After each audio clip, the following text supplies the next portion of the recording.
Hola hermanos queridos, que Dios los bendiga. Un saludo fraterno en el amor de Jesucristo para todos ustedes. En estos días estamos estudiando la segunda carta de Pablo a los Corintios. Como ustedes recuerdan, o como ustedes saben, la primera carta que él escribió es una carta amonestativa para corregir deficiencias, defectos, para que los corintios puedan abandonar sus pecados, sus prácticas pecaminosas. Y con la gracia del Señor, esa carta logró su objetivo, pero no todos se arrepintieron, no todos se volvieron a Dios, sino que siguieron en su necedad, en su orgullo, en sus prácticas pecaminosas. Entonces Pablo, probablemente desde la misma región de Macedonia, esto es desde Filipos, escribió esta segunda carta que tenía un propósito alentador, un propósito de consolación, un propósito restaurador.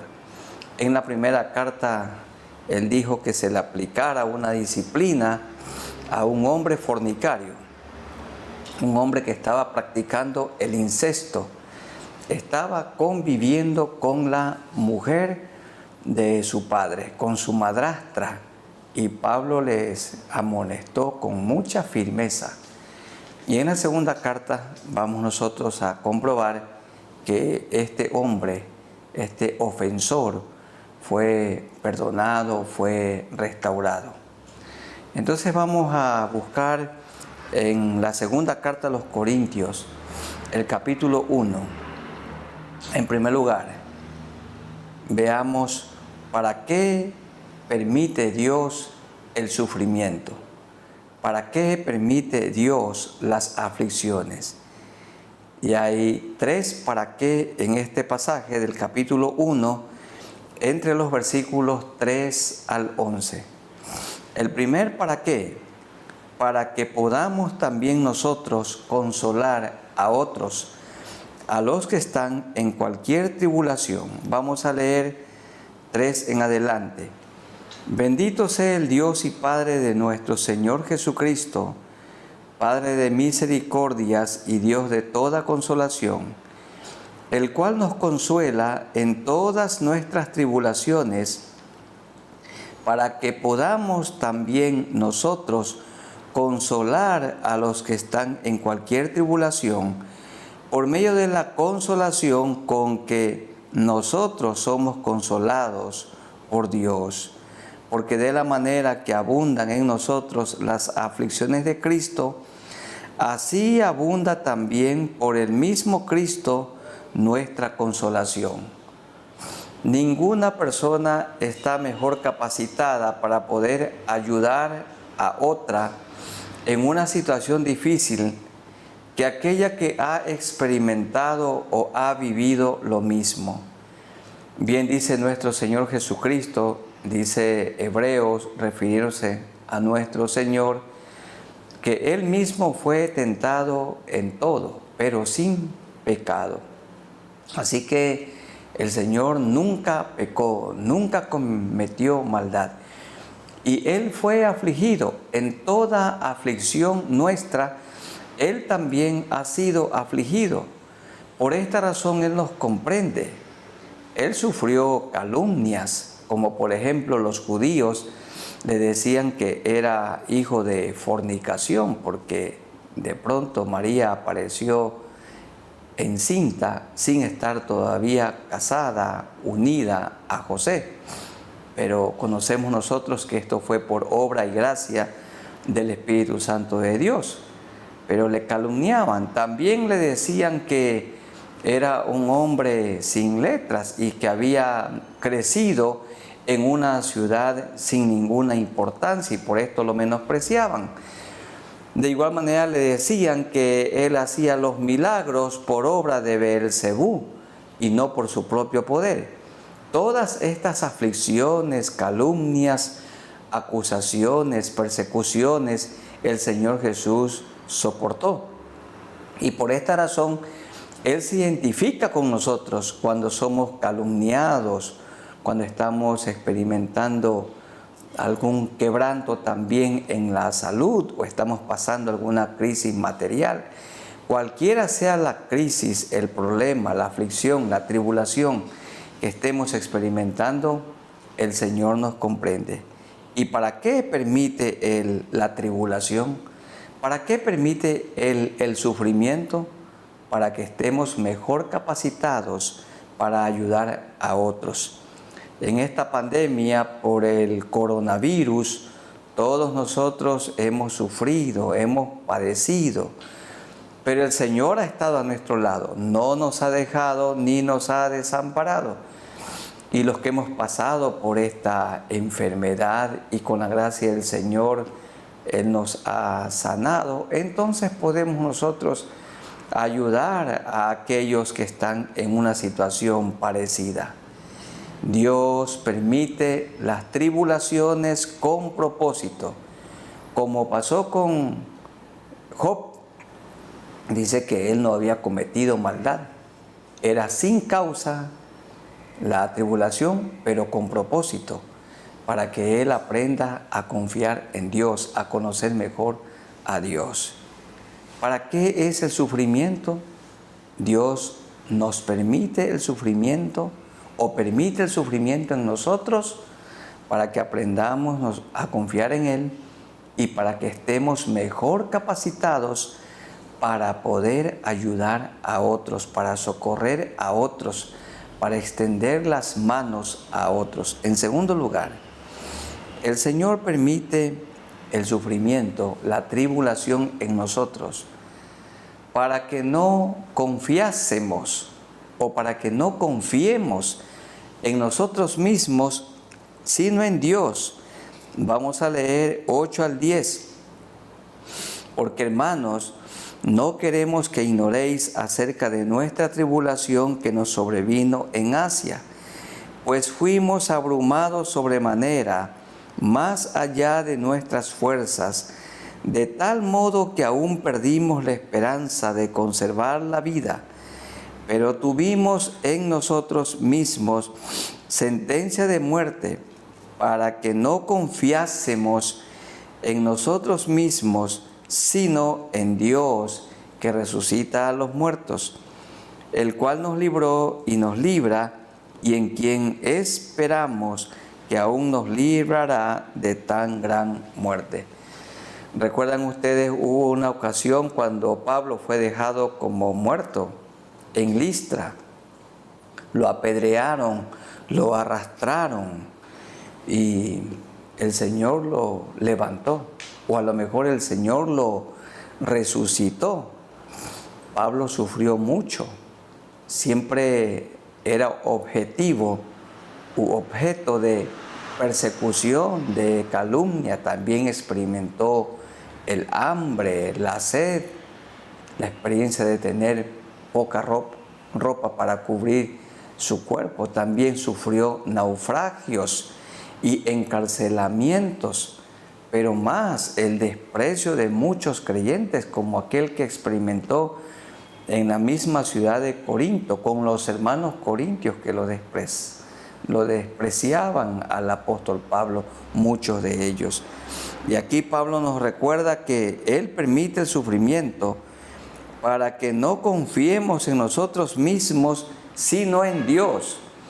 Hermanos queridos y amigos, nuestra fe no tiene que estar en el pastor o en el sacerdote. Nuestra fe no tiene que estar en el médico, en el doctor, o debe estar en el remedio de la farmacia, o en el dinero que una persona tenga, o su fe en los títulos académicos que ha alcanzado. Su fe tiene que estar enfocada en Dios. Esto dice el versículo 9, que Él envía tribulaciones y aflicciones para que no confiemos en nosotros mismos, para que aprendamos a depender absolutamente de Dios.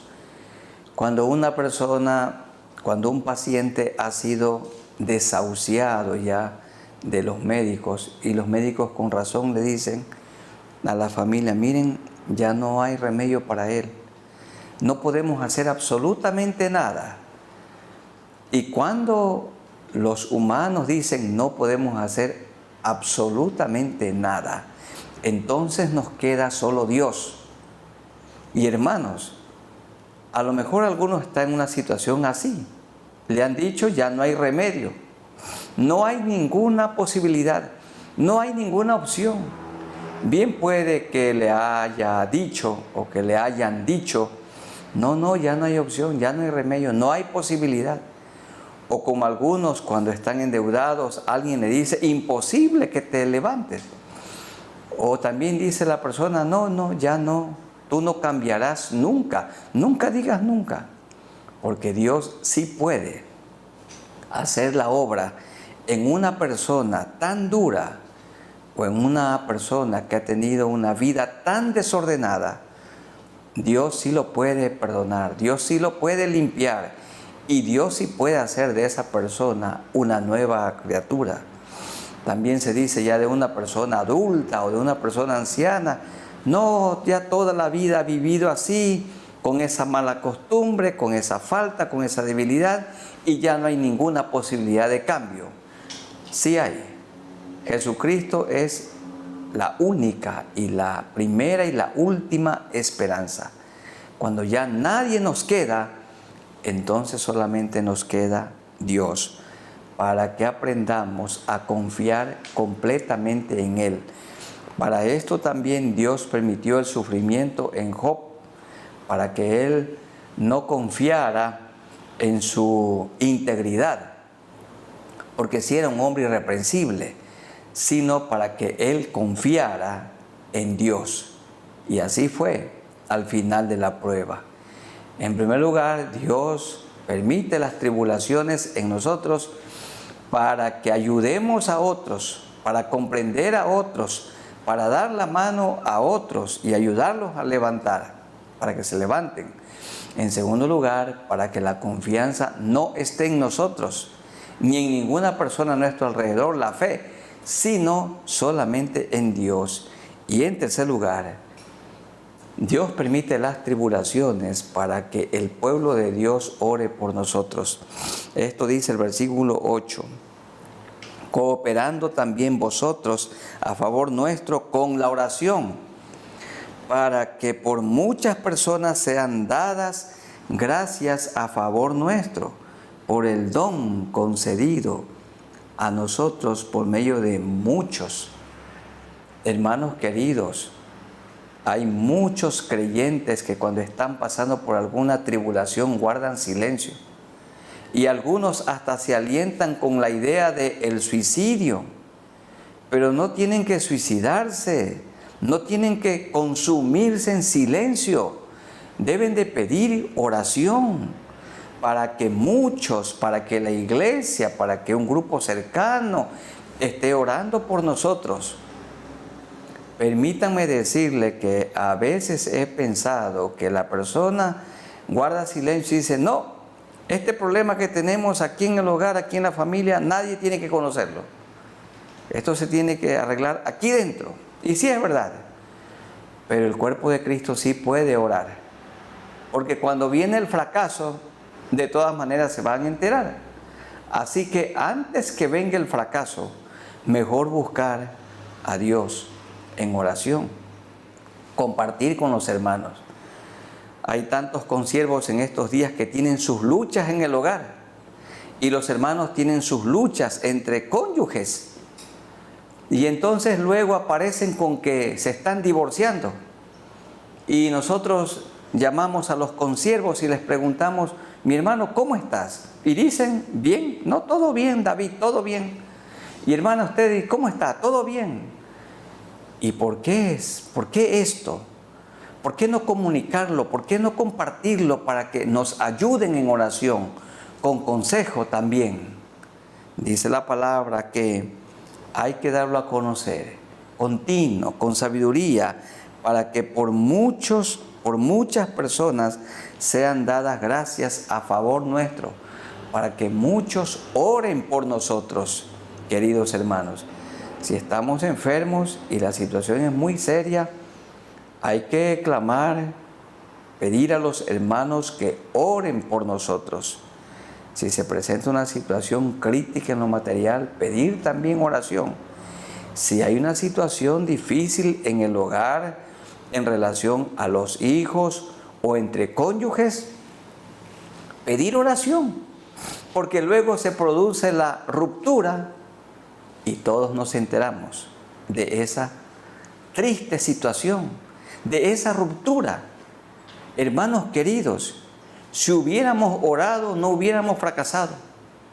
Yo creo que muchísimas parejas, si hubieran orado y si hubieran pedido consejo y si hubieran sido lo suficientemente humildes y hubieran pedido oración a sus consiervos, no se hubieran divorciado, no se hubieran separado. Si hubiéramos orado, no hubiéramos fracasado. Con temor les digo que a veces no pedimos oración por puro orgullo anidado en el corazón. También puede ser por vergüenza. Pero qué triste es consumirse y guardar silencio y no compartir con los hermanos. Es el cuerpo de Cristo para que ellos oren por nosotros. A mí sí me ha tocado pedir oración por mi esposa cuando en su salud estuvo tan delicada. Clamamos al Señor y a la Iglesia Nacional y a la Iglesia por todo el mundo que ore por ella, que oren también por mí. Y también hemos pedido oración por nuestros hijos. Hermanos, no hay que consumirse, no hay que guardar silencio.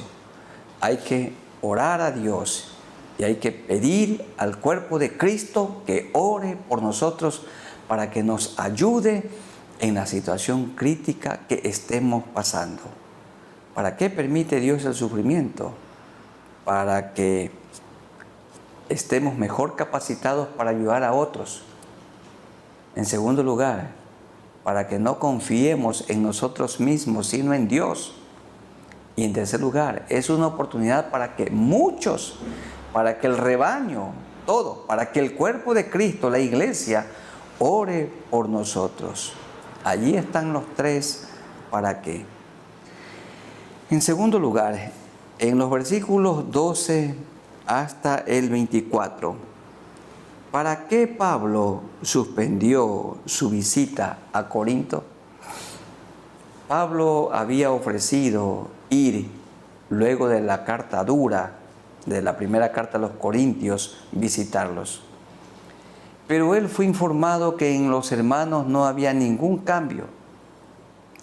Y como él seguía triste, no le pareció luego que había dicho que sí iba, no le pareció oportuno, prudente ir otra vez a una iglesia donde habían divisiones y donde habían prácticas pecaminosas que no habían sido abandonadas. Y por esto Pablo prefirió escribir una carta que amonestativa, como dice el versículo 3 del capítulo 2. Y esto mismo os escribí, para que cuando llegue no tenga tristeza de parte de aquellos de quienes me debiera gozar, confiando en vosotros todos, que mi gozo es el de todos vosotros. Algunos dicen que esta es una carta que Pablo envió después de la primera carta y que era una carta solamente para ellos. Le llaman también la carta que se perdió. Y si se perdió, bueno, no era una carta inspirada, sino solamente una carta para esa iglesia en particular. Pero otros afirmamos que se trata de la segunda carta a los Corintios. En lugar de ir en persona, Pablo les escribió la segunda carta a los Corintios. E inmediatamente algunos en Corinto dijeron: Pablo, tú eres sí y no. Miren en el verso 17 del capítulo 1. Así que al proponerme esto, ¿usé quizá de ligereza? ¿O lo que pienso hacer, lo pienso según la carne, para que haya en mí sí y no? Mas como Dios es fiel, nuestra palabra a vosotros no es sí y no. Yo no soy, dice Pablo, un siervo ambiguo. No soy un hombre que claudica, que dice sí y luego no. Porque el Hijo de Dios Jesucristo que entre vosotros ha sido predicado por nosotros y por mí, Silvano y Timoteo, no ha sido sí y no, mas ha sido sí en él. Y Jesús enseñó, Él dijo que nuestro hablar sea sí, sí o no, no. Debemos de ser muy cuidadosos cuando nosotros aceptamos un compromiso, porque a última hora se presentan circunstancias como para no cumplir. Y entonces se dijo que sí, y luego a última hora se tiene que decir que no. Y esto no le agrada al Señor, ni tampoco le agrada a las personas que estaban esperando esa visita. Pero Pablo sí tenía una justificación para no ir. Él fue informado que la situación en Corinto no mejoraba. Ya les había enviado la primera carta y entonces no debía ir todavía. Después fue en persona, pero les envió la segunda carta a los corintios. Entonces, tenemos que orar al Señor para que Él nos ayude a cumplir los compromisos. Pero también habrá alguna ocasión especial cuando sí dijimos que sí, pero sí se presentaron situaciones tan difíciles, adversas. Puede que se presente una enfermedad o la muerte de un ser querido y haya que decir que no. Pero siempre tenemos que procurar, como Pablo, que nuestro sí sea sí y nuestro no sea no, porque dijo el Señor, lo que es más de esto, de mal procede. Que aprendamos a cumplir la palabra, porque a nuestra esposa le dijimos que sí, la vamos a amar y cuidar para toda la vida y hay que cumplir a esa promesa. Y hemos hecho promesa de seguir a Cristo y tenemos que cumplir con esa promesa de he decidido seguir al Señor de corazón, he decidido seguir a Cristo. Hay que cumplir con esa promesa que hemos hecho. Oremos al Señor para que nuestro hablar sea sí, sí o no, no. Y cuando haya una fuerte justificación, entonces, aunque dijimos que sí, sin embargo, en último momento es no, porque Dios no lo permite, como no se lo permitió al apóstol Pablo. Dice 2:3, y esto mismo os escribí, para que cuando llegue no tenga tristeza de parte de aquellos de quienes me debiera gozar, confiando en vosotros todos que mi gozo es el de todos vosotros. Porque por mucha tribulación y angustia del corazón os escribí con muchas lágrimas, no para que fueseis entristecidos, escribió la primera carta, sino para que supieseis cuán grande es el amor que os tengo. La primera carta, que era amonestativa, tenía propósitos correctivos. Algunos corrigieron, o la mayoría, pero otros no lo hicieron. Oremos al Señor siempre para que esto sea una realidad, que Él nos ayude a nuestro hablar, sí, sí o no, no. En los versículos 5 al 11 del capítulo 2, tenemos otros dos para qué. ¿Para qué hay que restaurar a una persona disciplinada? Porque en 1 Corintios capítulo 5 se le aplicó la disciplina a un hombre que convivía con la mujer de su padre. Era un hombre fornicario, estaba practicando el incesto, viviendo con su madrastra. Y Pablo dijo que los corintios estaban envanecidos, eran indulgentes, suaves, permisivos con el pecado. Y termina diciendo en el 5:13, quitad pues a ese hermano perverso de entre vosotros. Y acá, en el capítulo 2 de 2 a los Corintios, versículos 5 al 7, tenemos para qué había que restaurar y consolar al hermano. Pero si alguno me ha causado tristeza, no me la ha causado a mí solo, sino, en cierto modo, por no exagerar, a todos vosotros. Claro, a toda la iglesia le afectó. Le basta a tal persona esta reprensión hecha por muchos. Así que, al contrario, vosotros más bien debéis perdonarle y consolarle, para que no sea consumido de demasiada tristeza. Por lo cual os ruego que confirméis el amor para con él. Se produjo una polarización. En 1 Corintios capítulo 5, Pablo les amonestó porque debían disciplinar a este hermano y no lo habían hecho. Se mantuvieron indulgentes, suaves, permisivos. Y luego le aplicaron la disciplina. Y ahora que le aplicaron la disciplina, no se la habían quitado. El hermano seguía en sus tristezas. Y Pablo dice, ya ha pasado suficiente tiempo. Si el hermano se ha arrepentido y en él hay un cambio, dice el verso 7, perdonarle y consolarle para que no sea consumido de demasiada tristeza.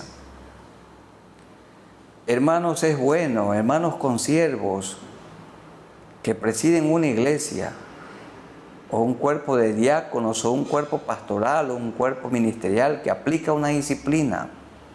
Es bueno disciplinar. No hay que dejar sin disciplina a los hermanos, o no nos tienen que dejar de disciplinar, porque de otra manera dice, no sois hijos, sino bastardos.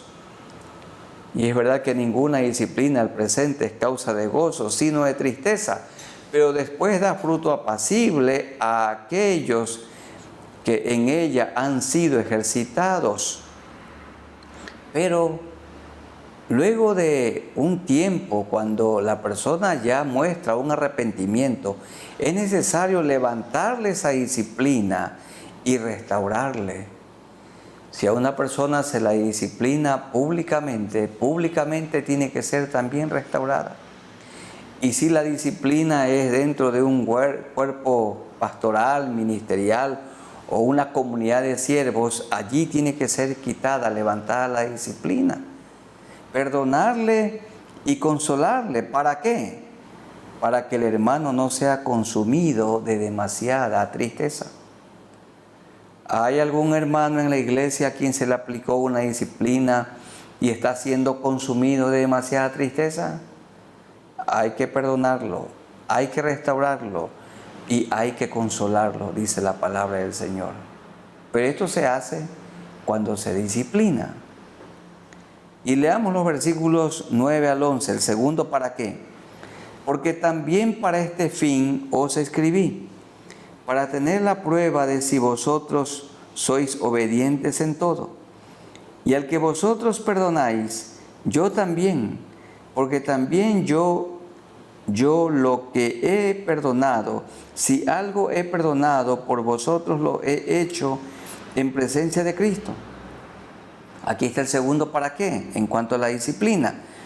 Para que Satanás no gane ventaja alguna sobre nosotros, pues no ignoramos sus maquinaciones, no ignoramos sus estrategias.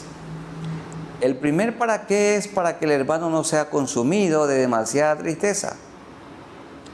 El segundo ¿para qué? Es para que Satanás no gane ventaja. ¿Por qué?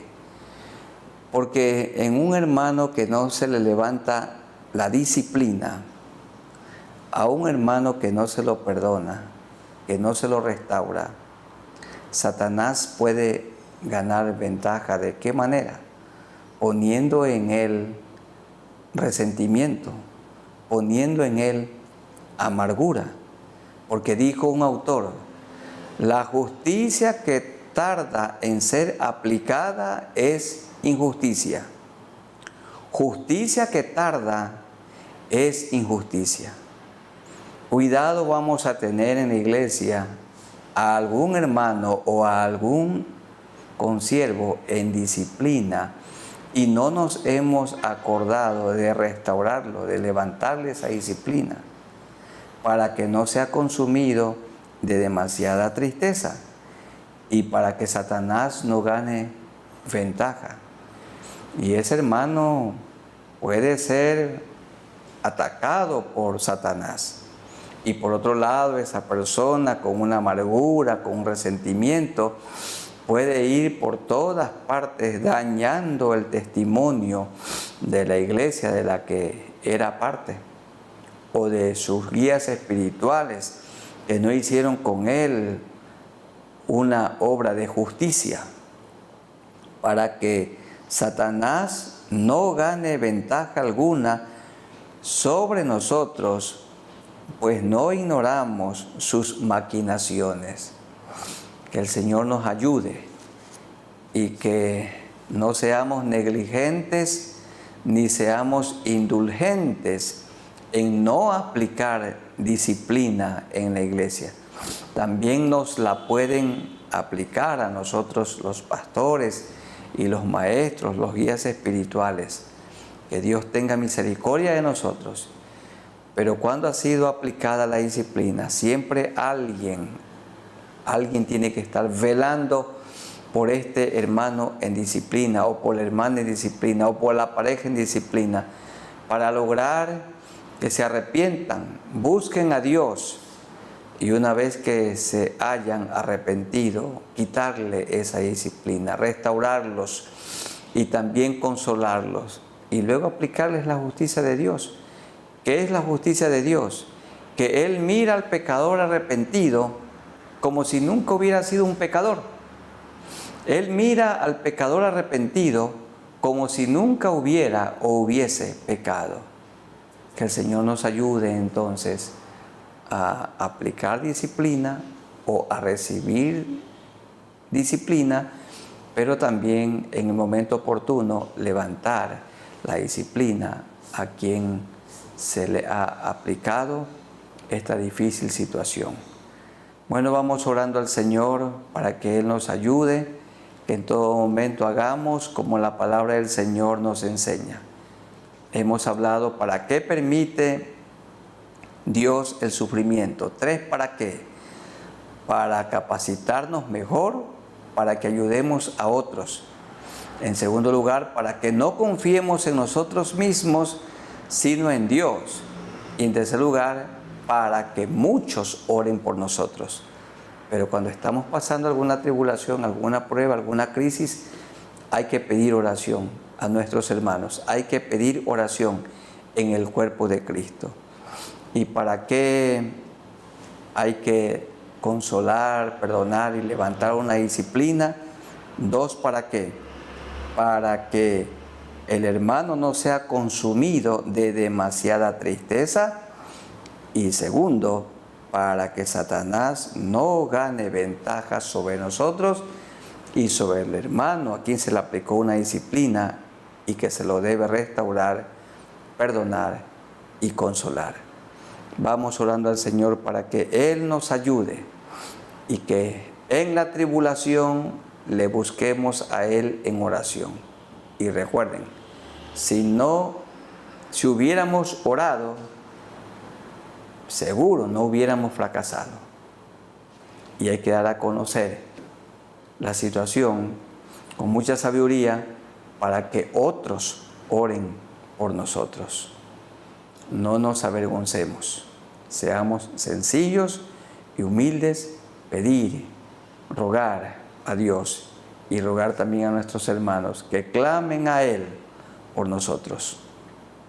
Vamos orando a Dios y oremos también por aquellos que están en alguna situación difícil para que el Señor obre favorablemente a ellos. Oremos al Señor. Muy amado Dios, a ti nos acercamos por medio del Señor Jesucristo, siempre guiados por tu Santo Espíritu. Gracias por este estudio bíblico. Tú nos has recordado para qué permites el sufrimiento, para que podamos ayudar a otros, para que no confiemos en nosotros mismos y también para que otros oren por nosotros, para que la iglesia, el cuerpo de Cristo, ore por nosotros. ¿Y para qué se le tiene que levantar una disciplina a un hermano? ¿Por qué se le tiene que levantar? Para que el hermano no sea consumido de demasiada tristeza y para que Satanás no gane ventaja en el hermano disciplinado y que no se lo ha restaurado todavía. Señor, ayúdanos para que seamos muy prudentes, muy sabios al aplicar una disciplina, pero también en el momento oportuno levantar esa disciplina. Gracias, Señor, porque cuando estamos experimentando alguna crisis, es la oportunidad para que muchos oren por nosotros. Y en este momento, como iglesia, queremos orar por aquellos que están enfermos, para que pongas tu mano sanadora sobre sus cuerpos. Sana, Señor, a los enfermos, porque en la cruz del Calvario tú llevaste nuestros pecados, pero también, Señor, en tu cuerpo llevaste nuestras enfermedades. Por tus llagas fuimos nosotros curados. Cuando tú estuviste en la casa de Pedro, sanaste a la suegra y a todos los enfermos que vinieron allí. Y luego dice el texto, para que se cumpliese lo dicho por el profeta Isaías cuando dijo, Él mismo llevó en su cuerpo nuestras enfermedades. Sana, Señor, a aquellos que están enfermos, aunque tengan una enfermedad incurable, aunque le digan que ya no hay remedio. Señor, en ti hay esperanza. También oramos, Señor, por aquellos hermanos que están sin trabajo, para que tú los ayudes y puedan encontrar una plaza para trabajar, un lugar para laborar y tengan el sustento personal y también para sus familias, de manera especial a quienes son los padres de familia, los cabezas del hogar. Te rogamos también, Señor, para que en los hogares haya armonía y por aquellos hogares que tienen dificultades, que doblen sus rodillas delante de ti, que se humillen delante de ti, que oren, Señor, que dialoguen, que busquen el consejo, que también den a conocer a su círculo más cercano, para que oren a Dios por ellos, por su hogar, para que no se produzca la triste y lamentable separación, el triste divorcio, sino la reconciliación, que busquen ayuda.